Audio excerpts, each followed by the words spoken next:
এগুলা আমার বাসায় 9 বছর যাবত। 9 বছর। হ্যাঁ। তার মানে তো আপনি এটা নারী নক্ষত্র সবই জানার কথা। কেমন ফ্লাই টাইম পাইছেন আপনি একদম অনেস্টলি আপনার ছাদে কেমন পাইছেন? আমার ছাদে আমি সর্বোচ্চ পাইছি 10 ঘন্টা। 10 ঘন্টা 10 ঘন্টা 5 মিনিট মন হয়েছিল সম্ভবত। এটা কি আপনার স্বচক্ষে আপনার ছাদে দেখা? আমার নিজের। আসসালামু আলাইকুম।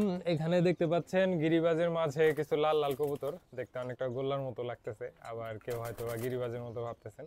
এগুলো কিন্তু খুবই ভালো কোয়ালিটির হাই ফ্লায়ার কবুতর। আমাদের লফটে এগুলো বেশ কিছু পরিমাণে আছে। যারা হাই ফ্লায়ার চর্চা করেন তারা এই কবুতরগুলো সংগ্রহ করতে পারেন। তো এই বিষয়ে আরও বিস্তারিত জানার জন্য আমরা শাহিন ভাইয়ের কাছ থেকে জেনে নিই, কারণ শাহিন ভাই দীর্ঘদিন যাবত এই কবুতরগুলো পালতেছে এবং মূলত শাহিন ভাই এই কবুতরগুলো সংগ্রহ করেছিল। তো এগুলার কি কি রেজাল্ট আছে বা এগুলা কি ধরনের ফ্লাই করে বা এগুলার পারফরমেন্স কেমন, সেই বিষয়গুলো আমরা এখন শাহিন ভাইয়ের কাছ থেকে জেনে নিই। এই হচ্ছে আমাদের শাহিন ভাই। আপনারা সবাই কম বেশি শাহিন ভাইকে চিনেন।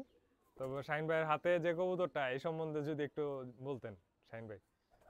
এটা হচ্ছে খুলনার লাল জেনারেশন কবুতর। এগুলা হচ্ছে হাই ফ্লায়ার। এটা কি বেসিক্যালি খুলনার? খুলনার। আচ্ছা আচ্ছা। মানে এটারে কি নামে ডাকে? মানে এটাকে বলে লাল জেনারেশন। লাল জেনারেশন না? আচ্ছা, এইটা যে লাল জেনারেশন, মানে এর বিশেষত্ব কি? মানে আমাদের মতো আমরা যে ছাড়াছাড়ি করি এই টাইপের, নাকি হাই ফ্লায়ার করে? হাই ফ্লায়ার এটা। এটা লম্বা সময় ফ্লাই করে এবং বাজি করে, ফ্লাই করে প্লাস বাজি করে। মানে প্রচুর ডিগবাজি দেয়, যেটা আমরা ডিগবাজি একসাথে উড়ে, তারপরে অনেক সময় উঠতে পারে। প্রায় 6-7 ঘন্টা, 5-6 ঘন্টা अवेलेबल। আপনি তো আপনার বাসায়, আমি দীর্ঘদিন এই কবুতরগুলো দেখছি। এগুলা আমার বাসায় 9 বছর যাবত। 9 বছর। তার মানে তো আপনি এটা নারী নক্ষত্র সবই জানার কথা।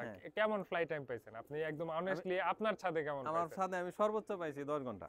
10 ঘন্টা 10 ঘন্টা 5 মিনিট মন হয়েছিল সম্ভবত। এটা কি আপনার স্বচক্ষে আপনার ছাদে দেখা? আমার নিজের। আর এমনিতে এভারেজ, মানে একদম যদি নাও উড়ে তারপরও কেমন? Average 5-6 average available. 5-6 এভারেজ সব সময় যে কোনো কবুতরই 5-6 अवेलेबल থাকে।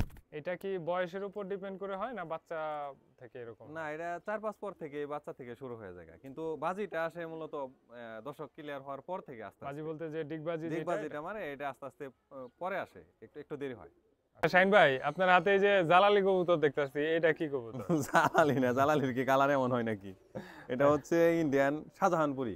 শাহজাহানপুরি। এটার অরিজিনাল নাম হচ্ছে শাহজাহানপুরি। অনেকটা দেখতে আমাদের হচ্ছে ওই সবজি কবুতরের মতো। সবজি না, ঠিক সবজি চাইতে আর একটু গাঢ়। সবজি না, ওর চোখগুলো দেখা, স্পেশালিটি হচ্ছে ওর চোখ। মানে এই কবুতরটার বিশেষত্বই হচ্ছে ওর চোখ। মাশাআল্লাহ, একদম ঝকঝক করতেছে। মানে কোনো ধরনের দানা বাই নাই।